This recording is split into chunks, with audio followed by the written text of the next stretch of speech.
오늘 다윗의 시편은 꽤 길게 또 여러 말씀으로 이렇게 이루어져 있습니다. 전체적으로 광야 생활을 배경으로 하고 있다고 우리가 여기서 무방하겠습니다.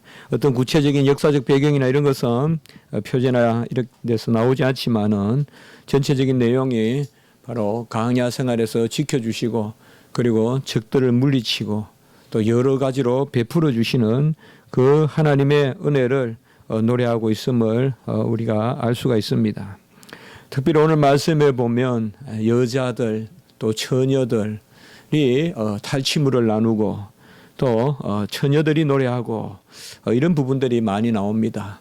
또 고아를 지킨 아버지요 또 가부에게는 재판장이다. 그러니까 전체적으로 이스라엘 백성은 연약한 가운데 있다. 가장 연약한 게 처녀들이고 또 고아고 가부고 또 여자들 이렇게 표현되지 않겠습니까? 언제든 난리가 나면 불쌍한 거는 장정들이 아니에요. 장정들은 싸우다가 그냥 남을 죽이거나 또 자기가 죽거나 그거야 어떻게 보면 그게 또 삶일 수도 있죠. 전쟁 나가는 사람이 힘든 게 아니라 집에 남아있는 사람이 힘든 거예요. 후방에서 포격을 당하고 또 부역을 하니 안 하니 그것 때문에 이리 휩쓸리고 저리 휩쓸리고 올 때 당하고 갈 때 당하고 그런 것들이 전쟁에 보면 사실상 군사들도 많이 죽지만은 민간이 많이 죽게 되는데 바로 큰 전쟁과 광야 생활이 그저 뭐 봄날 그냥 꽃길 다니듯이 그런 생활이었겠어요. 시시각각으로 어떤 이리와 승냥이와 또 어떤 사자와 이런 불뱀과 정갈과 이러한 어떤 광야의 여러 그런 포악한 짐승들의 습격과 또 군데군데 출몰하는 그런 적들 뭔가 물이 있다 싶으면 적들을 살펴야 되고 짐승들도 보면 막 도망가다가 물을 먹을 때 보면 주변을 두리번 하잖아요. 그 뭔가 좋은 게 있을 때는 그만큼 적들도 많거든요. 뭔가 물이라도 한 모금 마시려면 사자가 기다렸다가 그냥 목을 덮쳐버리고 이런 것들을 우리가 많이 볼 수가 있잖아요. 세상을 살 때도 보면 좋은 것은 거저 주어지지 않거든요. 이러한 광야의 생활을 하는 가운데서 특별히 여자들 또 가부들 고아들 처녀 이런 연약한 사람들이 탈취물을 나누고 기뻐하고 또 특별히 여호와 앞에서 뛰놀지어다라고 하는 뛰논다는 것은 이것은 뭐 우리가 시안에 있으니까 이렇게 하지만 얼마나 우리가 쓰기가 어려운 그런 표현들이에요. 우리가 무슨 글을 쓸 때 뛰논단 말을 잘 쓰겠습니까? 이것은 상당히 아주 어린아이에게 요구하는 여호와 앞에서 뛰어노는 그런 즐거움이 있는 거예요. 전체적으로 시가 짧지 않은 시고 또 내용이 그렇게 가볍지 않지만은 그래서 전체적으로 또 시가 상당히 이렇게 막 묵직하게 끌려가는 게 아니라 아주 리듬이 있게 이렇게 시가 진행되는 이런 모습을 봤을 때 바로 그런 부분입니다. 가장 낮은 자를 높이시고 어린아이를 아버지같이 고아를 아버지같이 또 가부를 재판관으로 그렇게 선한 재판관이 되어주시는 그런 하나님에 대한 은혜 그것을 특별히 노래하는 것입니다. 이러한 배경은 1절에 보면 하나님이 일어나시니 원수들은 흩어지며 주를 미워하는 자들은 주 앞에서 도망하리이다. 이것은 또 염음이 될 수도 있고 기연이 될 수도 있지만은 우리는 이런 것을 하나님 앞에는 하나의 사실로 진리로 하나님이 일어나시면 원수들은 도망치게 돼 있고 흩어지게 돼 있고 미워하는 자들은 도망하리라. 이것이 바로 민수기 10장 바로 35절에 보면 언약궤가 먼저 앞서고 언약궤가 먼저 또 사흘 길도 가고 언약궤가 앞서고 또 구름 기둥이 또 그것에 따르고 낮에는 밤에는 불기둥 그런 가운데 민수기 10장 35절에 보면 모세가 여호와여 일어나사 주의 대적들을 흩으시고 주를 미워하는 자가 주 앞에서 도망하게 하소서. 그래서 오늘 1절과 이 민수기 10장 35절은 거의 말씀이 비슷합니다.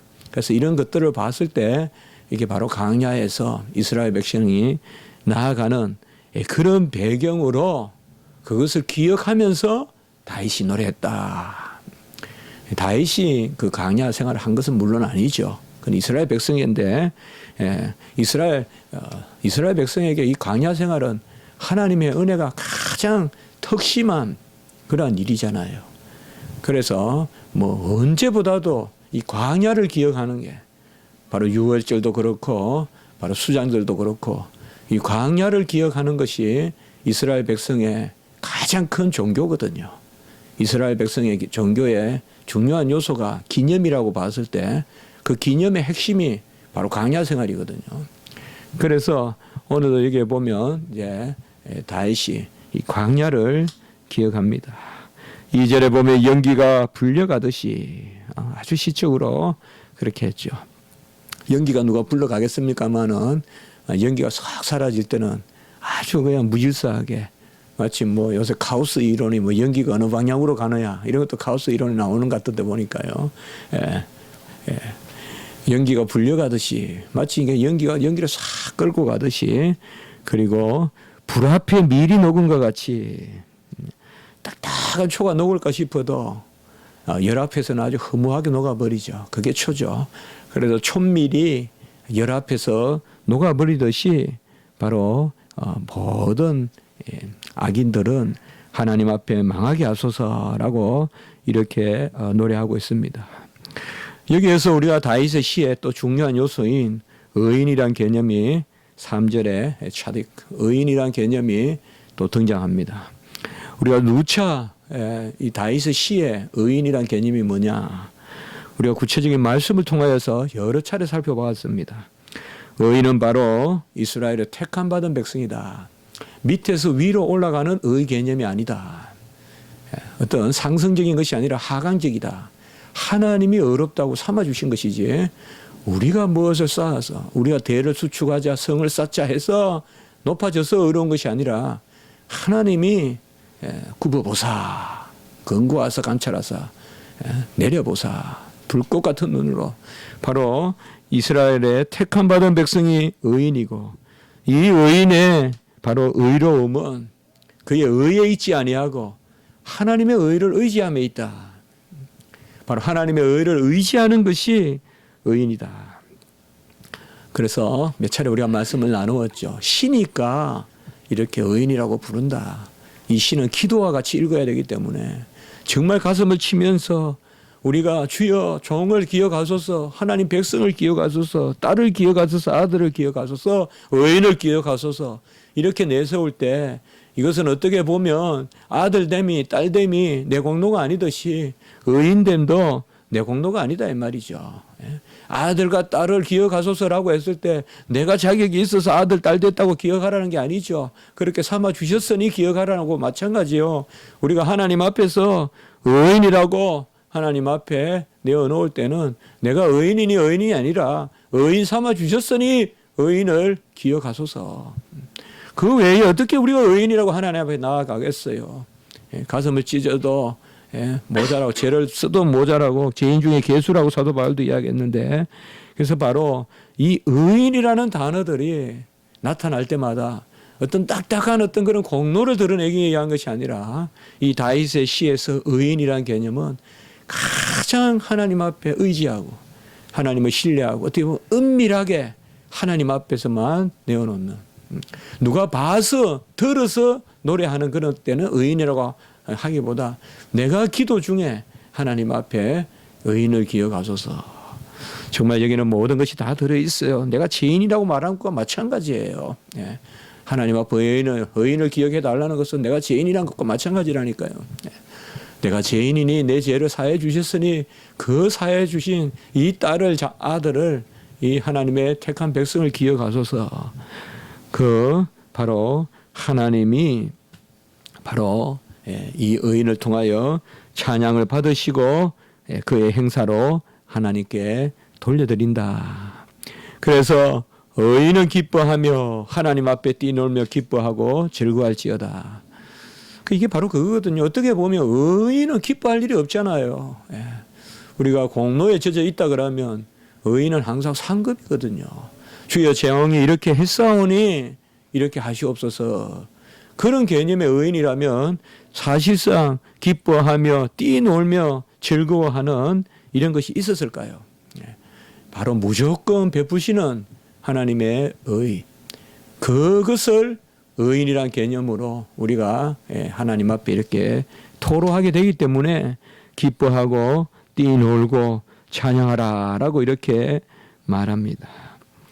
여러분, 우리가 목자라면 어떤 양이 가장 우리의 마음에 들어올까요? 저도 많이 뭐 그런 거 저는 좀 어릴 때 이렇게 소도 키워보고 이랬으면 좀 좋았을 텐데 그런 것은 못했습니다. 그래서 항상 좀 부러웠어요. 지금도 제가 시골에서 자랐지만은 지금도 가장 해보고 싶은 게 그 텐마루가 있는 특별히 이래 봄에 되면 더 그리워요. 봄에 되면 이제 텐마루나 이런데 창문을 열고 또 창문이 있는 마루도 있고 보통 옛날에는 마루가 없는데 이제 계량식 텐마루에는 또 창문을 넣어가지고 그 안에 또 마루가 있고 한데 그런 마루에서 봄볕을 맞으면서 이렇게 누워 있고 또 간혹은 거기에 누워서 그냥 배를 깔고 책도 보고 그런 기억들이 정말 너무 좋은데 우리 집에는 그런 마루가 없었어요. 우리 애가 집에는 있었거든요. 그런데 사실상 그런 생각을 많이 해봐요. 그리고 이제 또 짐승이나 또 가축이나 또 식물 이런 것도 좀 많이 길러봤으면 얼마나 제가 정서가 더 좋았을까 그런 이제 생각도 해보는데 사실상 저는 염소 키워본 적밖에 없어요. 염소하고 토끼, 닭 좀 있었고 집에 소가 없었어요. 한 번도 어릴 때부터. 소 꼴이라고 하고 뭐 우리 경상도에서는 띠라 그랬는데 그거 해본 적이 없어요. 한 번도. 그러니까 낯질도 잘 못하고 그런데 염소 키울 때 봐도 그래도 되게 즐거워요. 그래서 제가 염소를 풀을 뜯긴다 그래요. 우리 경상도만 뜯긴다 그러는데 풀을 뜯기로 이제 뒷산에 이제 가면 알죠 대체로 크로바가 어디서 나오고 뭐 무슨 풀이 많고 어디 가면 꼭 있는 데 있거든요. 그래 거기 가서 이제 띠고 일하는데 사실 이 띠논다는 게 과연 뭘까? 띠논다는 게 근데 보면 있죠. 가축이 짐승이 풀밭에 가면 음식 먹을 때 보면 띠논다는 말이 좀 어울려요.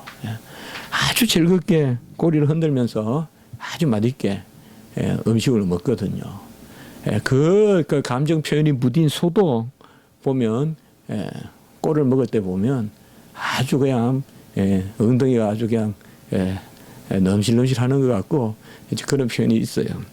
사실 이 뛰어온다는 거 정말 이 도시의 삶에서 이를 뛰어온다는 건 저는 뭔지 이런 게 잘 매치가 안 돼요. 저는 주로 시골에서만 이렇게 살아봐서 그런데 사실 우리가 여호와 앞에서 좀 뛰노는 마음 이런 것들이 얼마나 우리 가운데서 많이 상실되었을까. 뭐 다분하 우리가 이런 시편을 그렇게 보기보다 시편은 시니까 여호와 앞에서 뛰논다. 언젠가 제가 기억이 나지 않지만 어느 목사님이 이 뛰노는 걸 그렇게 감질나게 설교를 하시더라고요. 그래서 기억이 나는데 우리가 보면 뭐 주로 다윗이 이제 법궤를 가져올 때 막 그냥 옷이 내려가는지도 모르고 막 그렇게 했다 뭐 그런 이제 우리가 말씀이 있지 않습니까? 사실 의인이란 말과 어린아이와 같이 뛰논다는 말. 오늘 시편에서 우리가 이것이 어떻게 무게가 닿습니까, 여러분들? 의인은 얼마나 점잖은 개념이에요. 얼마나 재판적인 개념이에요. 얼마나 공로적인 개념이에요. 자질적인 개념이에요. 그런데 뛰논다는 것은 이 도무지 맞지 않죠. 뭔가 받을 걸 받고 얻을 거 얻고 그렇게 하겠죠. 그러나 아까 말씀과 같이 우리가 스스로 의인된 것이 아니요 정말 그저 우리에게 베풀어 주신 은혜로. 그래서 이 다윗의 시편에 의인이라는 개념은 항상 이렇게 무조건적 공로, 값없이 주시는 은혜 이런 것들과 연결되어 있기 때문에 그게 내적으로 토설되기 때문에 전에도 우리 말씀을 이렇게 진지하게 한 시편 전체를 가지고 한번 나눈 적이 있어요. 그래서 여호와 앞에 내가 의인이라 하는, 정말 우리가 하나님 앞에 기도할 때는 의인을 보소서 할 수밖에 없어요. 물론 그게 죄인을 보라는 거예요. 그러나 똑같은 말이에요. 의인을 보라는 말과 죄인을 보라는 말이 똑같은 말이에요. 기도할 때는. 그게 뭐예요? 바로 하나님이 이미 나를 어렵게 여겨줬다는 그 선에서 우리가 주님 앞에 기도할 때 사생자같이 기도하지 않잖아요. 평소에는 우리가 그렇게 살지는 몰라도 기도할 때는 온전히 하나님 앞에 자녀로서 서잖아요. 그 자녀됨 가운데서 기도하잖아요. 마찬가지라고요. 우리가 의인된 가운데서 기도하는 거라고요. 하나님 앞에서. 그게 사실 죄를 내어놓는 거예요. 내 죄를 가져가셨다는 그 전제하에 기도하기 때문에 이 하나님이 어떤 하나님이냐, 이것이 바로 4절에 보면 그의 이름은 여호와이시니 그의 앞에서 뛰놀지어다.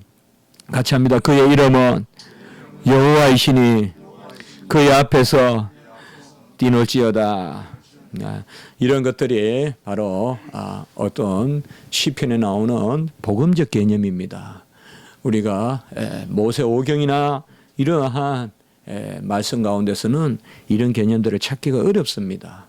여호와 앞에서 뛰논다는 개념, 이것은 사실 여호와는 우리의 구세주고 사실 여호와는 스스로 계신 분이고 사실 여호와이라면 바로 전능하신 분, 스스로 계신 분, 권세 있으신 분, 그러니까 바로 엘로힘, 또 차디크, 우리의 의가 되시는 분, 차디크누, 그리고 바로 초바트, 전능하신 권능자, 이런 말씀들하고 관계되기 때문에 이 여호와란 이름은 사실상 우리가 그 앞에 뛰논다는 자체가 벌써 이거는 복음적 개념입니다. 바로 하나님께서 우리에게 베풀어 주시고 그의 은혜를 인도하시기 때문에, 우리에게 주시기 때문에, 스스로 계시는 분이 구원하시는 분이고 친히 행하시는 분이기 때문에, 그래서 이 하나님은 여호와시고 이 하나님은 오늘 4절에 보면 하늘을 타고 광야에 행하시더니, 33절에도 보면 나오죠. 옛적 하늘들의 하늘을 타신 자에게 찬송하라. 하늘을 타고 광야에 행하시더니, 하늘을 타시니, 하늘들의 하늘이 뭘까요? 가장 높은 하늘일까요? 바로 그 하늘을 타시니, 이것은 우리가 그저 수사적으로 보기보다는 역사적으로 이해하면 되겠죠. 7절에 보면 하나님이여 주의 백성 앞에서 앞서 나가사 광야에서 행진하셨을 때에, 이것은 분명히 우리가 많은 성경에서 볼 수가 있죠. 여호와의 사자가 앞서가고 여호와가 앞서 행하시고 선행하시고 앞서 행하시고, 이것이 바로 광야길을 인도하시는 그 하나님의 어떠하심이지. 바로 이스라엘 백성은 가고 구름 기둥 불 기둥이 있는데 그 위에 하늘 구름을 위에 타고 바로 하늘을 타고 광야에 행하신다, 행진하신다. 출애굽기 13장 21절에 보면 여호와께서 그들 앞에서 가시며 낮에는 구름 기둥으로 밤에는 불 기둥으로 비치사 백성 앞에서 떠나지 아니하시리라. 항상 백성 앞에서 떠나지 않는 바로 여호와께서 그들 앞에서 가시며, 특별히 여호와의 사자가 앞서 행하시고 선행한다, 이런 개념은 여호와의 사자는 우리가 예수 그리스도, 바로 고린도전서 10장 4절에 나오는 그들을 따르는 신령한 반석 예수 그리스도. 고린도전서 10장 4절이 바로 출애굽에서 광야 생활을 아주 쫙 함축해서 고린도서에서 말하고 있는 거거든요. 그리고 이제 바로 이어서 성찬을 말하게 되거든요. 고린도전서 10장에. 그래서 예수 그리스도가 선행한다. 여호와의 사자, 바로 말라크 야훼, 바로 여호와의 사자가 앞서 행하신다. 예수 그리스도가 우리를 인도하신다. 신명기 31장 3절도 보면 내 하나님 여호와께서 너보다 먼저 건너가시사. 이게 요단을 건넌다는 뜻인데 요단을 먼저 건너신다. 누구보다? 여호수아보다 먼저 건너신다. 이것은 바로 하나님께서 친히 그 앞에서 이끄심을 이야기하는 것입니다. 오늘 34절에도 보면 하나님께 능력을 돌리시어다. 그의 이음이 이스라엘 위에 있고 그의 능력이 구름 속에 있도다. 이런 말씀도 다 전체적으로 광야의 이스라엘 백성들을 이끄시는 그 하나님의 임재, 또 역사적 현재, 바로 현현하여 드러나 계시는 그 하나님의 어떠하심을 말씀하고 있습니다. 이 하나님이 특별히 어떤 하나님이시냐 하면 적은 멸하시고 그의 백성은 돕는 하나님으로 그렇게 나타납니다.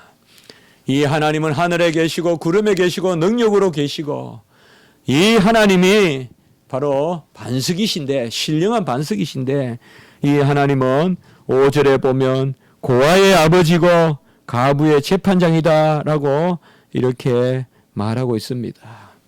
오늘날 고아나 가부라고 하면 물론 열악한 그러한 얼마나 참 힘든 삶을 살겠어요. 우리가 꼭 이해를 해줘야 되죠. 혹시 우리 가운데 또 이러한 삶을 사시거나 이런 경험이 있으면 또 알겠지만은 저 같은 사람 잘 모르죠. 부모 밑에서 자랐고 그러나 얼마나 이 고아가 힘들겠어요. 저도 한번 그런데 가보고 하면 정말 힘들다는 생각을 해보거든요. 그러니까 고아의 아버지시고 가부가 얼마나 그런 불리한 재판을 받습니까? 본래 주의 율법은 가부를 불리하게 대하라고 하지 않는데 실제로 이스라엘 재판이나 이런 게 항상 열악하게 되면 그 시대가 하나님을 제대로 섬기지 않으면 약한 백성이 먼저 힘이 들거든요. 우리나라 사회도 보면 그런 걸 많이 생각을 해요. 보면 항상 섣불리 법을 많은 사람에게 유익하게 특별히 가난한 사람들 약자들에게 사회적 약자에게 법을 잘 만들자 하면서 법을 개정해 놓으면 결국은 그 법이 강자들이 악용하는 거예요. 많은 우리 교육법도 그래요. 보면 제가 약자들을 보호하라고 2년 이상 채용하라 그러면 아예 2년이 되기 전에 다 잘라버리는 거예요. 그래서 오히려 옛날에 3년 4년 강사하던 분들이 못하는 거예요. 이런 것들이 부지기수예요. 그 법은 만드는 것과 시행하는 것이 항상 제가 법을 배웠지만은 달라요. 만드는 명분을 가지고 만들어 놓고 그 제대로 시행하지 못하면요. 안 만드는 맛도 못해요. 항상 기득권자들은 법을 이용하고 오히려 어떤 법이든지 악용할 소지가 있기 때문에 법 해석의 여지가 있고 법 판단의 여지가 있기 때문에 바로 가부도 그런 사람들이라 볼 수가 있어요. 항상 연약한 사람들이죠. 그러니까 형구는 좋은 왕은 바로 이런 사람들을 돌보는 사람들이 좋은 왕이에요. 무슨 법을 많이 만들고 뭘 했다기보다 정말 그들의 밑바탕 삶까지 가는 바로 우리 하나님이 그렇게 등장합니다. 사실 고아와 가부 그들의 간절함은 말할 수가 없거든요. 정말 세상에서 얼마나 억울하게 우리가 많이 당합니까? 세상에 얼마나 부모가 없다고 멸시천대 당합니까? 그러한 고아의 아버지시고 가부의 재판장으로 하나님께서 그들을 인도하십니다. 고독한 자들은 가족과 함께 살게 하신다고 했고 갇힌 자들은 이끌어낸다고 또한 6절에서 그렇게 말씀하고 있습니다. 구름기둥 불기둥으로 하늘 위에 보좌를 펼치신 하나님은 그저 떠다니시는 하나님이 아니라 이 땅의 마지막까지 살피시는 하나님이시다. 그의 임재는 모든 세상의 섭리로 역사하시고 다스리시는 분이다. 그래서 지금 어려움에 처한 자들을 끌어내시고 형통케 하시는 하나님으로 그렇게 표현되어 있습니다. 9절에 보면 흡족한 비를 내리셔서 기업이 곤핍할 때에 그것을 견고하게 하신다라고 이렇게 말씀하고 있습니다. 그리고 13절에는 보면 양 우리에 누울 때에는 그 날개를 은으로 입히고 그 깃을 황금으로 입힌 비둘기 같도다 이렇게 말하고 있습니다. 어떻게 이 부분을 해석해야 될지 여러 해석이 있지만은 우리는 그저 좋게 해석하면 될 것 같습니다. 이것을 나태하다 이렇게 해석하는 경우도 있는데 그것이 아니라 바로 양우리에 누워서 편안하게 거하게 하시고 그리고 황금으로 미물인 비둘기도 입히신다. 이렇게 해보면 안 될까? 예, 그렇게 생각합니다. 황금으로 미물인 비둘기도 입히신다. 최근에 어느 교수님이 시편에 나타난 이 자연물을 통한 하나님의 계시 그런 이제 논문을 쓴 것을 제가 본 적이 있습니다. 시편은 특별히 이런 표현들을 통해서 자연물을 통하여서 그런 하나님의 은혜를 많이 계시하셨다. 그런 내용인데 바로 여기도 그런 것입니다. 그리고 하나님은 특별히 적에 대해서 다투시고 물리치시는 하나님으로 17절에 보면 하나님의 병거는 천천히요 만만이라라고 이렇게 말씀하고 있습니다. 천천히요 만만이다라는 것은 완전한 그런 난공불락의 그러한 군사다. 특별히 17절 후반에 보면 주께서 그 중에 계심이 시내산 성소에 계신가 같도다라고 해서 바로 하나님의 군사 천사를 뜻한다고 우리가 그래도 보면 되겠죠. 불병과 불말을 보내셔서 천사들이 싸우게 하시는 그러한 하나님의 군사. 그는 높은 곳에 있는 자들을 피한다. 교만한 자들을 피하고 그들을 하나님께서 흩으신다. 14절에 보면 살몬의 눈이 날린 것 같이 그들을 흩으신다. 그리고 15절에 보면 바산이 낮아지게 그들을 흩으신다라고 이렇게 말씀하고 있습니다. 그런데 바산이 어디입니까? 바산은 바로 요단 동쪽의 높은 산이 그쪽이 바산이고 그리고 살몬은 에브라임 산지 그러니까 중심부의 그런 산지입니다. 알다시피 이스라엘은 이렇게 산지와 이렇게 협곡과 산지와 협곡 이렇게 되어 있잖아요. 그리고 이제 그 사이에 길이 나고 그래서 이러한 높은 곳에 있는 자들 대적들을 다 물리치시고 친히 싸우신다. 21절에 보면 원수들의 정수리를 치고 그리고 22절에 보면 산에서 내려와 항복하게 하시고 30절에 보면 전쟁을 즐기는 자들을 흩으신다. 하나님은 하늘에 계시고 구름 가운데 능력으로 계시고 이스라엘 백성들을 앞장서서 이끄시는데 이 하나님은 그저 간념적으로 우리 머리 위에 계신 분이 아니라 고아의 아버지가 되시고 가부의 재판관이 되시고 강야에 흡족한 비를 내리시고 걸림이 되는 원수들은 교만한 원수들은 제거해 주시고 형통하게 우리를 인도하시는 하나님이다.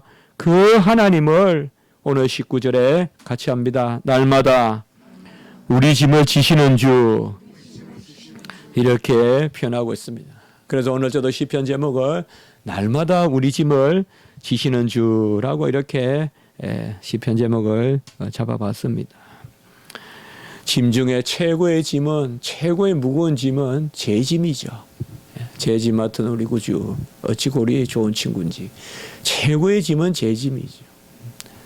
제가 있으면 큰 쇠를 달고 자전거를 몰고 리아카를 끄는 것과 똑같습니다.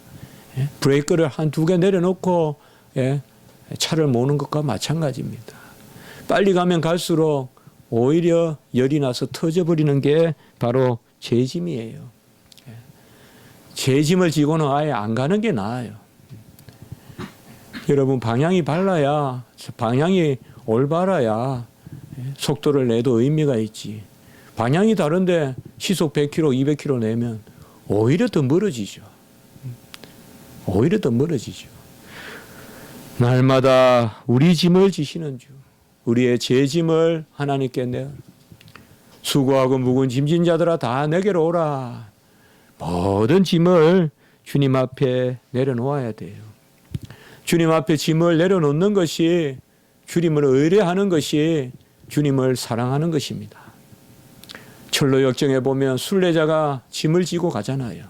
짐을 계속 끌고 가다가 십자가를 보니까 땡그덕 날아가고 없어요. 자기도 모르게 짐이 뚝 떨어져 가지고 무덤 속으로 쏙 들어가는 그 짐이 바로 무덤에서 나온 짐이다. 죄의 짐이다.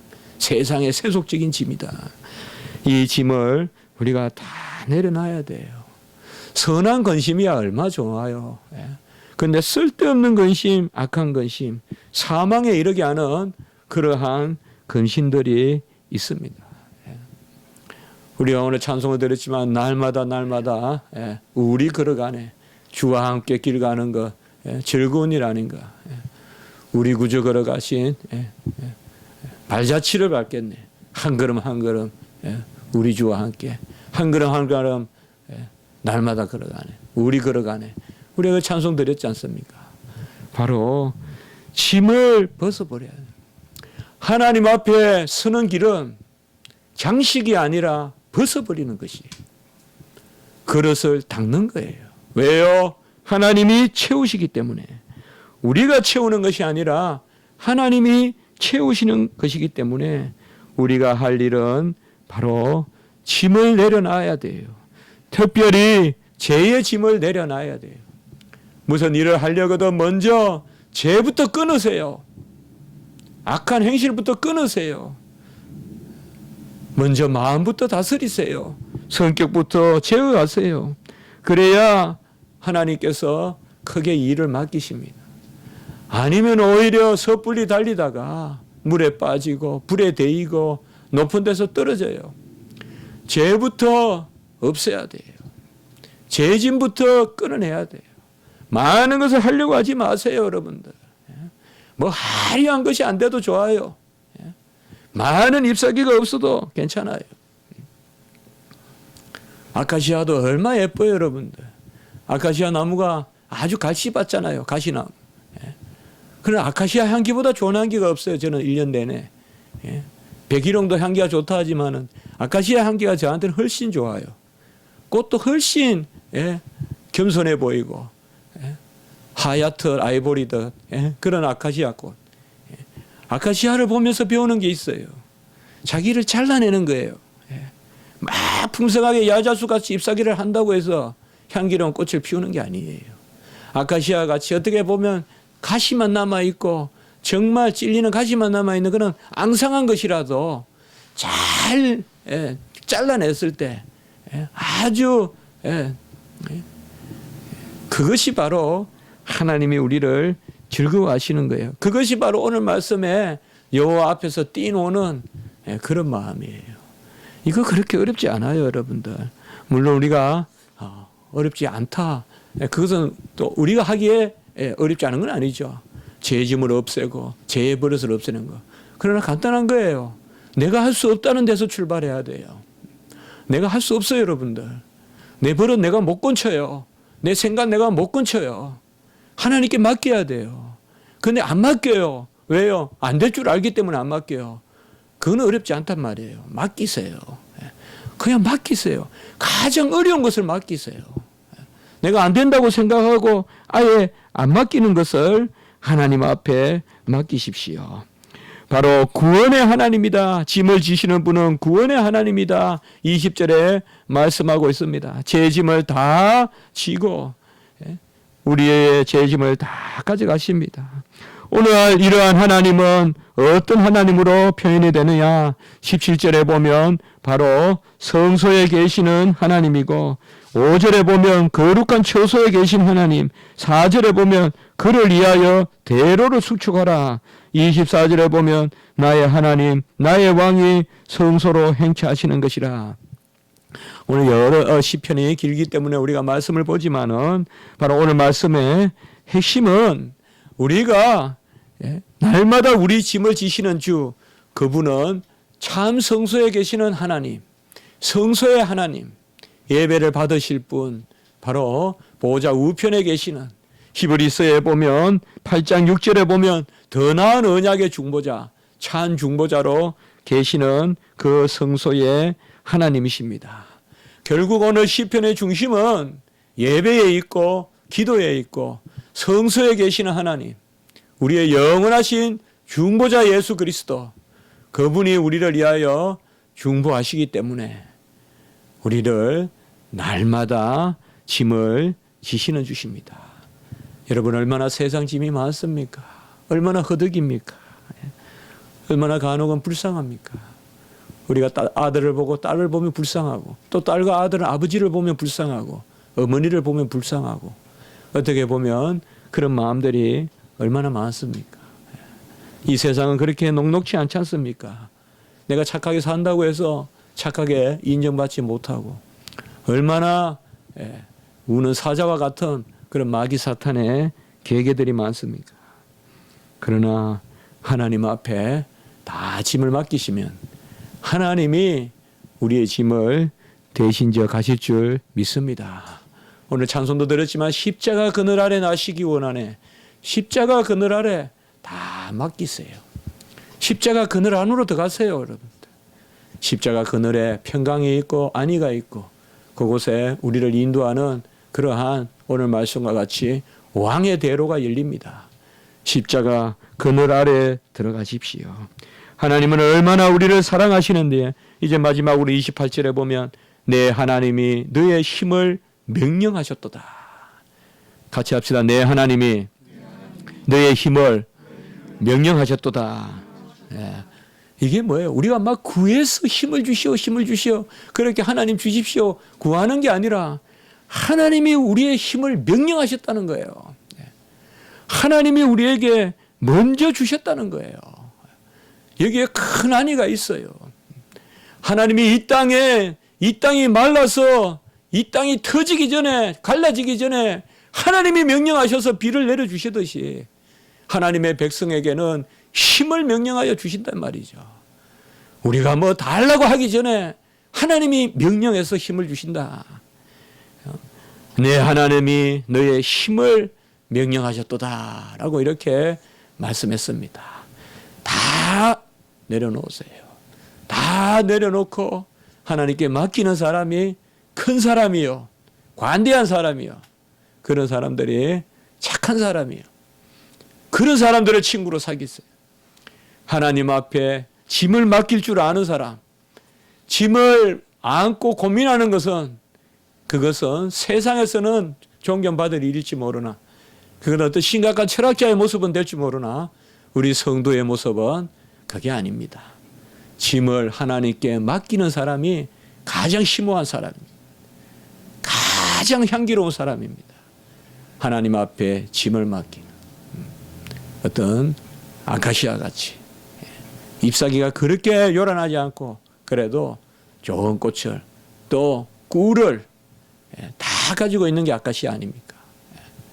곧 이제 아카시아 우리가 꽃도 만나게 될 텐데 그런 마음으로 우리가 우리 자신의 짐을 맡기면 하나님이 꿀도 있게 하시고 꽃도 있게 하시고 아름다움도 있게 하시고 그러면서 겸손하면 얼마나 좋아요, 여러분. 막 화려하게 향기를 내야 되겠어요. 겸손하면 얼마나 좋아요. 잠깐 왔다가 피고 가더라. 그런 모습으로 우리가 오늘 하나님 앞에 말씀으로 서면 좋겠습니다. 함께 기도드리겠습니다. 거룩하고 자비로우신 하나님 아버지, 귀한 말씀으로 저희들에게 은혜를 베푸시니 감사합니다. 여호와 하나님께서 먼저 선행하시고 우리의 짐을 맡겨주시고 다 맡아주시고 우리가 구하기 전에 먼저 아실 것, 필요한 것을 아시고 힘을 주시니 참으로 감사합니다. 이 힘으로, 이 은혜로 이스라엘 백성이 살고 요단을 건너 가나안으로 들어간 줄 믿습니다. 우리에게도 이런 은혜가 있게 해주시고 모든 것을 맡기고 의뢰하는 저희들이 되게 해 주시옵소서. 감사하옵고 구주 예수 그리스도의 이름으로 기도드리옵나이다. 아멘.